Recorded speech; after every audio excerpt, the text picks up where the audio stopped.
এই পৃথিবীর জমিনে বাবাজি আমার সোনামানিকেরা একজন পয়গম্বর এই দুনিয়াতে তিনি আসবেন, এই দুনিয়াতে তিনি আসবেন আর নবীর উম্মত হয়ে আসবেন। জোরে বলুন সুবহানাল্লাহ। সে কোন নবী আসবেন? তিনি হলেন ঈসা আলাইহিস সালাম। ঈসা রুহুল্লাহকে আল্লাহ পাক উম্মতে মুহাম্মাদি করে এই পৃথিবীতে আল্লাহ পাক পাঠাবেন। জোরে বলুন সুবহানাল্লাহ। সুবহানাল্লাহ। হযরত ঈসা আলাইহিস সালাম যখন আসবে সিরিয়ার নামক ওই জায়গাতে সুবহানাল্লাহ একটা মসজিদ তৈরি করা হবে আর এই মসজিদে তিনি আসমান থেকে নামবেন। সাদা মসজিদ, সেই মসজিদটার রং হবে সাদা মসজিদ। আর এই মসজিদের উপরে যখন নামবে মুসলমানেরা তখন সিঁড়ি নিয়ে যাবে আর সিঁড়ি নিয়ে যাওয়ার পরে ওই সিঁড়ি করে হযরত ঈসা আলাইহিস সালামকে নামানো হবে। হে মুসলমান, কেন আসবে এই পৃথিবীতে? সুবহানাল্লাহ। এই দাজ্জাল আসবে, দাজ্জালকে ধ্বংস করার জন্য, শেষ করার জন্য আল্লাহ পাক তিনাকে আবার উম্মতে মুহাম্মাদিকে আল্লাহ দুনিয়াতে তিনাকে পাঠাবেন। মুসলমানেরা যখন সিঁড়ি লাগাবেন, সিঁড়িতে লাগানোর পরে তিনাকে নামানো হবে। এই বিরাদার যখন তিনি নামবেন, নামার পর সোজা তিনি মসজিদুল আকসাতে যাবেন আর মসজিদুল আকসাতে যাওয়ার পরে হযরত ঈসা আলাইহিস সালাম তিনি সোজা আসবেন। এ বিরাদার আসবেন তিনি সোজা মক্কাতুল মুকাররমা, তিনি একই সঙ্গে হজ করবেন আর তিনি উমরাও করবেন। জোরে বলেন। তিনি হজ করবেন এবং উমরাও করবেন। এই মুসলমান দিন দরদি আমার মুসলমান বাবাজিরা আমার, তখন তিনি ওই জায়গায় দুটো হজ একই সঙ্গে করবেন, উমরা করবেন আর হজ করবেন। করার পরে তিনি যাবেন আমার নবী মুস্তাফা সাল্লাল্লাহু তাআলা আলাইহি ওয়াসাল্লামের রওজা মুবারাকায় তিনি যাবেন। আর রওজা মুবারাকায় যাওয়ার পরে হযরত ঈসা আলাইহিস সালাম তিনি ওই জায়গায় আমার নবীকে সালাম দিবেন। আসসালাতু ওয়াসসালামু আলাইকা ইয়া রাসূলুল্লাহ, আসসালাতু ওয়াসসালামু আলাইকা ইয়া হাবিবাল্লাহ। জোরে বলা যাবে না। এ মুসলমান দিন দরদি আমার, আল্লাহর নবী ঈসা আলাইহিস সালাম তিনি আমার নবী মুস্তাফা রওজা মুবারাকার সামনে যাবার পরে ওই জায়গাতে তিনি সালাম জানাবেন আর আমার নবী মুস্তাফা সাল্লাল্লাহু তাআলা আলাইহি ওয়াসাল্লামের সালামের উত্তর বেরিয়ে আসবে রওজা মুবারাক থেকে। হযরত ঈসা আলাইহিস সালাম আমার নবীকে যখন তিনি সালাম জানাবেন আর যেমনি সালাম দিবেন, হযরত ঈসা আলাইহিস সালামের পিছনে মুসলমানেরা থাকবে, লক্ষ লক্ষ মুসলমান থাকবে। আল্লাহর নবীকে যখন সালাম দিবেন, আল্লাহর নবী হলেন হায়াতুন নবী, আবার জিন্দা নবী আমার, আবার নবী হাজির আছেন, আবার নবী নাজির আছেন। আমরা হলো সুন্নাতুল জামাতের মানুষ, আমার নবীকে আমরা হাজির ও নাজির মানি। এ মুসলমান, আল্লাহর নবী ঈসা আলাইহিস সালাম যখন তিনি সালাম জানাবেন, আল্লাহর নবীর রওজা মুবারক থেকে সালামের উত্তর দিয়ে দিবে। সালামের উত্তর দিয়ে দিবেন। ঈসা আলাইহিস সালামের পিছনে মানুষেরা মুসলমানেরা থাকবে, লক্ষ লক্ষ মানুষ থাকবে। ওই সময় লক্ষ লক্ষ মানুষেরা আমার নবীর রওজা মুবারক থেকে সালামের উত্তর তারা শুনতে পাবে। এই নাম গুলো জিন্দা নবী, আমার হায়াতুন নবী, আমার নবী মুস্তাফা কোন জিন্দা আছেন না। আবার নবী পৃথিবীর জমিনে উম্মতি মুহাম্মাদি জন আল্লাহর নবী চোখের পানি ঝরিয়েছেন, এখনো নবী আমার রওজা মুবারকায় তিনি কাঁদেন। চল নবী রে জান্নাতে মদিনাতে যায়, চল নবী রে জান্নাতে মদিনাতে যায়। দিন রজনী কাঁদেন তেনে, दिन राजन कादन तेने उम्मत तेरी माया, चल চলন বিজির জান্নাতি মদিনাতে যায় চলন বিজির জান্নাতি মদিনাতে যায় যে জন নবীর আশিকা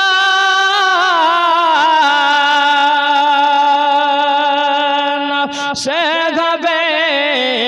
নবীর পার করাবেন দয়ার নবী পার করিবেন দয়ার নবী মে জন হাশর পলশরাত চলন বিজির জান্নাতি মদিনাতে যায় চলন বিজির জান্নাতি মদিনাতে যায় দিন রজনে কাঁদেন তেনে দিন রজনে কাঁদেন তেনে উম্মতের মায়া চলন বিজির জান্নাতি মদিনাতে যাও আল্লাহর নবী সারকুল্লাহ তিনি বলেন এ জগৎবাসীরা তোমরা শুনে রাখো তোমরা জেনে রাখো আমি ঈসা আলাইহিস সালাম তোমাদেরকে জানাইয়া দিই আমার নবী পৃথিবীতে আসবেন যিনি হবেন আমারও নবী জোরে বলুন সুবহানাল্লাহ এ মুসলমান তিনি বলেন এ জগৎবাসীরা তোমরা শুনে রাখো তোমরা জেনে রাখো আমার কলমা গুলো আমার উম্মতের কলমা গুলো লা ইলাহা ইল্লাল্লাহ ঈসা রুহুল্লাহ আর আমি নবী ঈসা নবী জানায়া দিলাম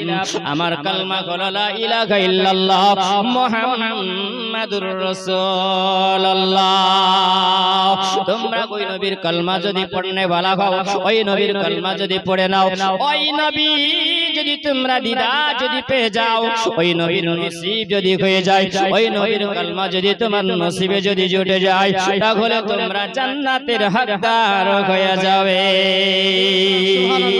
জান্নাতের হকদার তোমরা হয়ে যাবে ঈসা আলাইহিস সালাম তিনি বলেন আমি একটা রাস্তা দিয়ে যখন চলে যাই ওই চলে যাওয়ার সময় আমার একজন সঙ্গের সাথী তিনি হলেন সঙ্গের সাথী যখন হলেন ওই ব্যক্তিকে আমি মুসাফির বানায়া নিলাম মুসাফির বানায়া নিলাম এ মানুষ তোমরা শুনে যাও ঈমান তাজা হয়ে যাবে ঈমান শক্ত হয়ে যাবে ঈমান মজবুত হয়ে যাবে এ আমার সোনামানিকেরা জওয়ান যুবক শুনে যাও রাতের বেলা ওগো মা জননীরা শুনে যাও ঈসা আলাইহিস সালাম কিছুটা দূরে যাবার পরে ওই মুসাফিরকে বলল বলে মুসাফির বাবারে বাবা এখন তো একটু খিদা লেগেছে কিছু খেতে হবে ঈসা আলাইহিস সালাম যেমনি বললেন মুসাফির বাবা কিছু খাবার আছে মুসাফির বাবা তিনি বললেন না গো আল্লাহর নবী আমার কাছে কিছু খাবার নাই ঈসা আলাইহিস সালাম বললেন গাও তবে আমার কাছে খাবার আছে বলে কি খাবার তিনি বললেন আমার কাছে রুটি আছে ঈসা আলাইহিস সালাম তিনি ওই জায়গায় রুটি বের করলেন ওই জায়গায় যখন রুটি বের করেছেন দেখা গেল ওই জায়গাতে দুইখানা রুটি দেখতে পাওয়া গেল জোরে বলো দুইখানা রুটি দেখা গেল দুইখানা রুটি যখন দেখা গেল আবার ঈসা আলাইহিস সালাম তিনি বলেন এ বাবা আমার কাছে তিনটা রুটি ছিল তবে বলো এখন দুইটা রুটি আছে একটা রুটি কে চুরি করলো এ বাবা মুসাফির তিনি বলছেন বলে হুজুর বলতে পারবো না কে চুরি করেছে হুজুর গো আমি তো বলতে পারবো না দুইখানা রুটি যখন দুইজনা খেয়ে নিল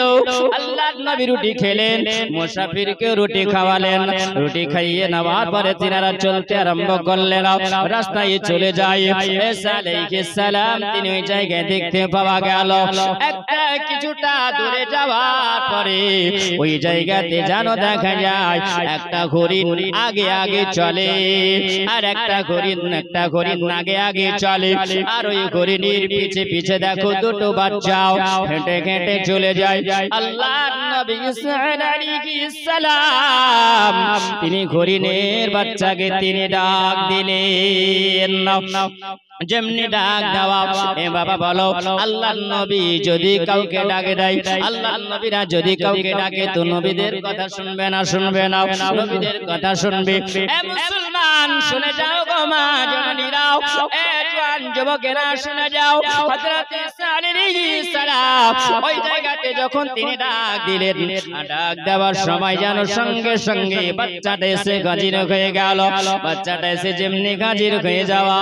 আল্লাহর পয়গম্বর তিনি কপ করে ধরে তিনি বলেন না হরিণীর বাচ্চা আমি আল্লাহর রাস্তায় তোমাকে জবা করব জোরে বলো আল্লাহর রাস্তায় তোমাকে আমি জবা করে দেব আল্লাহর রাস্তায় জবা করবে আচ্ছা বলো আমাদের মতন যদি হয় তো হরিণীর বাচ্চা দেখলে পারে পালায়া যাবে না পালায়া যাবে এ বাবা আল্লাহর পয়গম্বর ঈসা আলাইহিস সালাম তিনি ওই সময় যখন ডাক দিলেন হরিণের বাচ্চাটা বলল আল্লাহর নবী গো আপনি যদি আমাকে জবা করেন আমি হরিণী আমার মতন আরো শত শত হরিণী আমি জবা খাওয়ার জন্য আমি রেডি আছি জোরে বলো এ বাবা শোনা বানি শোনাও আল্লাহর পয়গম্বর ঈসা আলাইহিস সালাম ওই সময় বাচ্চাটাকে ধরার পরে যখন তিনি আল্লাহর নাম নিয়ে বিসমিল্লাহির রহমানির রহিম পড়ে যখন তিনি জবা যখন করে দিলেন ওই জায়গাতে সুবহানাল্লাহ হরিণীর বাচ্চাটার খালগুলো ছড়িয়ে নেওয়া হলো চামড়াগুলো যখন ছড়িয়ে নেওয়ার পরে তিনি ওই সময় কিমা বানায়া আগুন দিয়া তিনি পোড়ালেন আর আগুন দিয়ে পড়িয়ে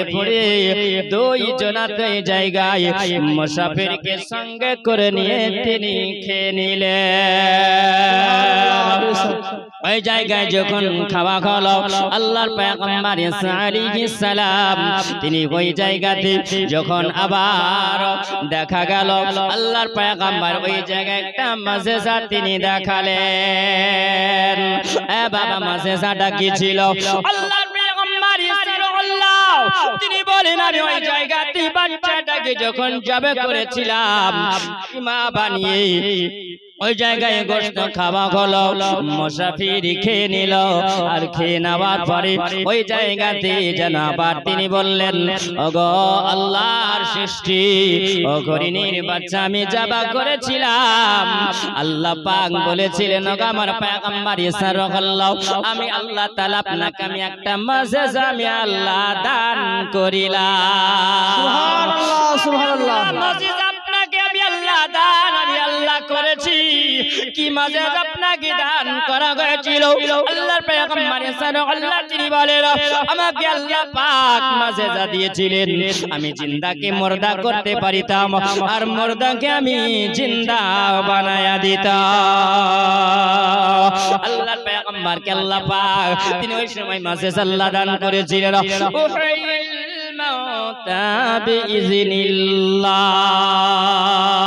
উনি যদি বলতেন হে বান্দা বান্দিরা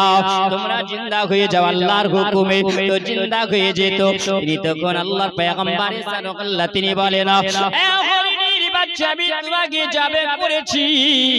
আল্লাহ তাআলা বলেছেন ওয়াতুখরিজুল হাইয়া মিনাল মাইয়াতি ওয়াতুখরিজুল হাইয়া মিনাল মাইয়াতি জোরে বলুন সুবহানাল্লাহ আল্লাহ পাক জিন্দাকে আল্লাহ মুর্দা করে দেয় আর মুর্দাকে আল্লাহ জিন্দা বানায়া দেয় মৃত্যুর ভিতর দিয়ে আল্লাহ পাক জীবিতকে প্রবেশ করায় আর মৃত্যুর ভিতর দিয়ে জীবিতকে প্রবেশ করিয়ে দেয় আর মৃত জীবিত ব্যক্তির ভিতর দিয়ে আল্লাহ পাক মৃত্যুকে আল্লাহ প্রবেশ করায় জোরে বলুন সুবহানাল্লাহ তুলুজুল লাইলা ফিন নাহারি তুলুজুন নাহর আল্লাহ পাক রব্বুল আলামিন আলামিন বলেন আমি আল্লাহ রাত আমি আল্লাহ বানিয়েছি রাতকে আমি আল্লাহ দিনের মাধ্যম দিয়ে আল্লাহ প্রবেশ আমি করাই আমি আল্লাহ তাআলা দিনের মাধ্যম দিয়ে আমি আল্লাহ রাতকে আমি আল্লাহ প্রবেশ করাই জোরে বলুন সুবহানাল্লাহ এ বাবাজি আমার সোনা বাণীকেরা আল্লাহ পাকের নবী ঈসা রুহুল্লাহ তিনি বলেন আমি ওই সময় যখন বললাম মুহিল মাউতা বিজিনিল্লাহ আল্লাহ রাস্তায় তুমি জিন্দা হয়ে যাও যেমনি বলা তেমনি জিন্দা হয়ে গেল যেমনি জিন্দা হয়ে যাওয়া ওই হরিণীর বাচ্চাটা জানো আবার লাফাতে লাফাতে তিনি মায়ের সঙ্গী হয়ে জঙ্গলের দিকে চলে গেল